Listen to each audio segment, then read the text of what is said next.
musidɓe ono wonɓe suivre assistance humanitaire d'urgence assalamu aleykum mi salmini hoore teddungal mi yetti o mourade moƴƴuru musidɓere no andirɗon noon hannde ko ala tire tawata hiɗen ene mojoɓere nden hiɗen yalti hara e hiidugolle ɓe nguureji ɓe juuɓe ɓe tinduɗen e muɗum wonɓe ɓen ka barki toɗe hay noon o yafantomi mourade moƴƴuru wona ɓeɗo to woni toon hiɓe yaha ɓuuri ɓe temedere kono ko ɓeɗo Allah muuyi ye wawa tindude e muɗum ɓe wawa halfinade e meɗen wawen enen kadi ettude peewe wallugol ɓe haray noon accanamen hakke mourade moƴƴuru haray en iwi télé makka ɓe to haray en ardi kadi ka goɗɗo e mabɓe haray oɗo kadi noon eɗon andi oɗo no mari ɓiɗɗo goto ko wonno wadde atelier wakkiti ɗum ɗon o nangui ɗen golle musidɓe haray meɗen tori julɓe Allah ɓe fof ɓe partage o émission mourade moƴƴuru ɗo kadi en inne alhamdoulillahi rabbil alamina e yetti Allah lawlaɗo subhanahu wa taala on par ce que ka oɗo on tini haray biro makko e be makko wonino ko seedi ɗum heeɓi duuɓi heewɗi biro makko jombitanoma e dewgal goho haray ko ɗo wonno ko woni ko ɓayɓe faltodira gaaɗe bikkuji makko on waɗi han tigui tigui on wacci ɓe ɗo kadi o nangue hen lawol o yeehi haray noon Allah mo yi yomin tindo yumma makko ɓen gen hayɓe sella ko kanen mabɓe wondi ɗo ɓe kadi woni saabu mi yiidi e moodi mabɓe haray noon alhamdoulillahi rabbil alamina si tawi woni oji ono innunome wondema ɓe no boni haray mi andini o hunde wotere ɓeɗo ɓe hollali men ɗum ɓe wernu men ɓe jaɓɓi men ɓe weltori min tuuɓi ɓe jaɓi ɓe holli wondema haray ko saɗi amen ko tooli biro ko ɓe wawi kon ɓe wawa e waɗde fi o jiwo tabutuɗo ka galle si tawi tu woni jiwo on fodi o murtata o janga kadi lawol haray ɓe waɗa ɓe walla e biro ko ɓe wawi kon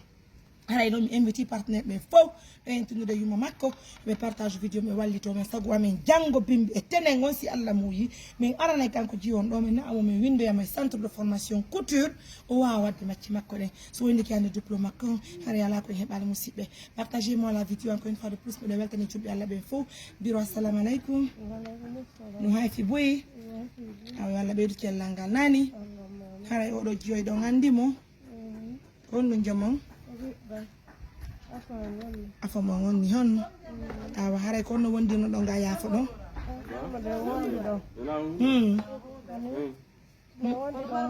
sakkiɗo compiti ɗo e juwo e leygal eyyo ɓe wattimo arande ɗo ɓenda ɓe yo ɓe hiiroya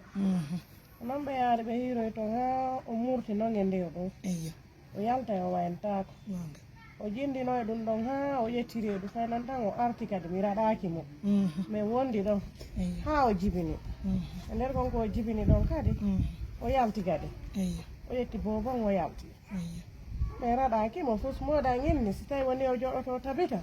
komin goto si tawi woni o tabitata haɗa ɓe watamo recevude e hoore ɗum ɓe ɗon mari gonga ɗon kadi ko ɗum noon ɓe wadde e makko eyyo wona guiñaloyi aw ɗum heeɓi lebbi jelum ha hitade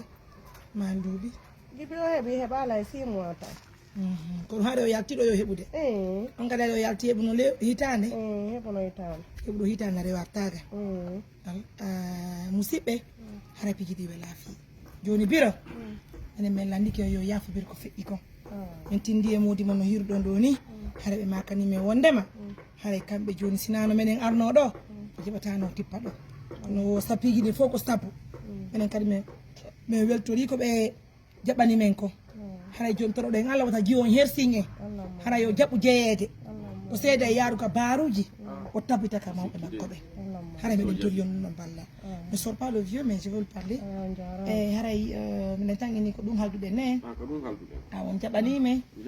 awa yo Allah yoɓu on nani haray mi weltike bo yo Allah yoɓon ko moƴƴi haray gila hande haray miɗe waɗi junngo e makko min nodda min anda simo ɗo min anda si o yehi ka golle min anda si o arti min haɓata si mi noddali mimine ko ara ƴewto wallidira ñande goɗo ara changé si Allah hokki o dewga joni ara yala koye heeɓali hara miɗen hulori on ɗo nani hara hunde on yalko taw yande mi jeegui on ante ko payi koye ni feƴƴali wurtagol taw kono si tawi woni curbi hecci duuɓi ɗin haray tana o ala sina ɗum ala ɓiɗɗo debbo ko yaltanta ka galle nene makko no nawni no waali hara ma potako ɗum ɗon ɗum minnimo sa dankaki nene ma ɓiɗɗo mo heɓuɗa on dankotako adnan ko waylo liƴƴi jiwo on ɗum halduɗe ko ɗum noon on ɗum arti kami arti a yaltata hande kadi a fodila a hersintala janggo ko on waɗɗen programme acci hakke ɗon ko yo garanan ɗo manna dollan ko golle e ma chéri hakkude ma e Allah yata ko mettuma ɗon hande kadi wota hersinami jeejima saɗa hiɗi hoore ma aɗa hiɗi nene ma aɗa hiɗi kaw ma aɗa hiɗi kawte ma ɗe fi Allah wata hersina hiɗa andi debbo si jombete ɓe lanto kawtangal hiɗa andi kawtangal hay si tawi ɗa moƴƴi hara ɗa mbaɗi jikku moƴƴo kawte goosi ɓe ari ɓe nawata jommu ɓe jombataɓe ta jombo kawta biɗɗo debbo no jombiri e honɗum saɓe mo e makko ɓe si nene ma yennayi baben ma a faɗa e dewgal si tawi kadi woni an debbo ka haylotoɗo a faɗa e dewgal hiɗa wona debbo kanuɗo Allah hokkanama dewgal kono so tawi woni ka debbo haltoɗo Allah hokkatama dewgal ko watta ngol hiɗa nan jiyo janggo bimi mi tawete arango may men naɗama ka golle mi torkima mi jeejima hiɗu hoore ma hiɗa nene ma surra nene ma nani sa danki nene ma nisata nani a jaɓi aw ko numarɗa ko holla julɓe Allah ɓen kono markumi walla julɓe Allah ɓay ɓe jarama bi ɓe golli kono marɗa ko holla goɗe e ma ɓe ɓe accuɗa ka baaru ton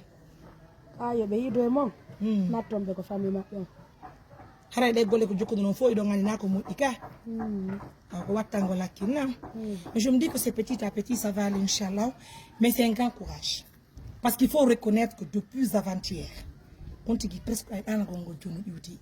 binima Allah e jendure yettugolle ɓe sensibilisa ɓe dara si ɓe akkita e piiji gono ton hayɗen tori Allah yo Allah ɓoydu wallugol ɗen sabuji ɗin enen tigui jonna en beelol e cuutal e jippingol ɓerneji men ni sabu no piiji ɗi ɓe laafi woɓɓe gon toon siɗa walde ɓe haray probléme mum ɓuuri o waray mourade o anda wo ko jikkuɗa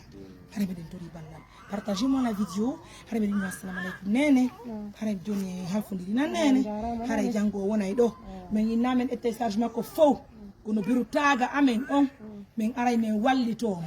o tabita ka mawɗon janggo bimi noon mi aranaymo si kaw makko en no gaya ɓay onon hiɗon nawni min yaada ka min winatamo to hara o yaa o windo o fuɗɗo golle makko ɓe nani on jarama nan Allah